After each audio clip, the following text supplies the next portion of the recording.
না, নবীর দরজা বন্ধ। আল্লাহ কোরআনে স্পষ্ট করে দিয়েছে সূরা আহজাবে, মা কানা মুহাম্মাদুন আবা আহাদিম মির রিজালিকুম ওয়ালাকির রাসূলুল্লাহি ওয়া খাতামান নবিয়্যিন। খাতামান নবী আছে, খাতামান রাসূল নাই। কারণ রসুলের দ্বারাই হেদায়েত হবে। হেদায়েতের দরজা চালুই রাখছে আল্লাহ রসুলের দ্বারা। আলহামদুলিল্লাহ ওয়াসসালাতু ওয়াসসালাম আলা রাসূলিল্লাহ ওয়া আলা আলিহি সাহবি আজমাইন, আম্মা বাদ। আউযু বিল্লাহি মিনাশ শাইতানির রাজিম। বিসমিল্লাহির রহমানির রহিম। রব্বি ইশরাহ লি সাদরি ওয়াইসির লি আমরি ওয়াহলুল উকদাতাম মিন লিসানি ইয়াফকাহু কওলি।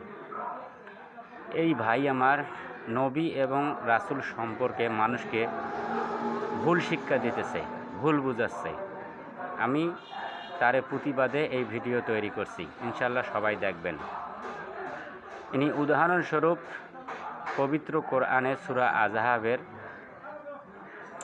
40 নম্বর আয়াত ব্যবহার করেছেন। বলেছেন, মা কানা মুহাম্মাদুন আবা আহাদিম মির রিজালিকুম ওয়ালাকির রাসূলুল্লাহি ওয়া খাতামান নাবিয়িন।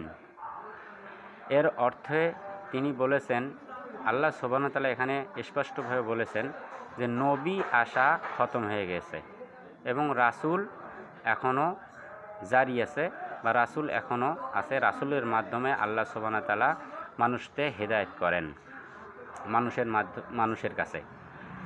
কারণ রাসূল এবং নবীর পার্থক্যটা কি, আমি সেই জায়গাটা আপনাদেরকে বুঝাচ্ছি।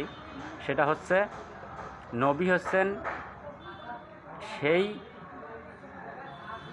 আসমানি পুরুষ যাহাকে প্রেরণ করা হয়েছে আল্লাহ সুবহানাহু ওয়া তাআলা তাকে ওহীর মাধ্যমে আগেকার নবীর শরিয়া এবং আইন প্রচারের দায়িত্ব দিয়েছে।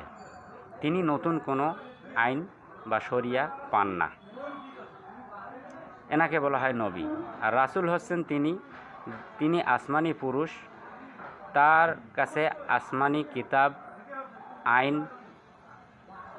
নাজিল করা হয় এবং তা প্রচার এবং প্রতিষ্ঠা করার দায়িত্ব দেওয়া হয়।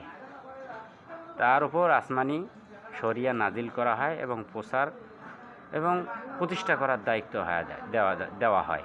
ইনি হলেন রাসূল। সংক্ষেপে বলতেছি, সব রাসূলই নবী, কিন্তু সব নবী রাসূল নন। আমি শেষে একটা কথা বলতেছি, সেটা হলো, এখন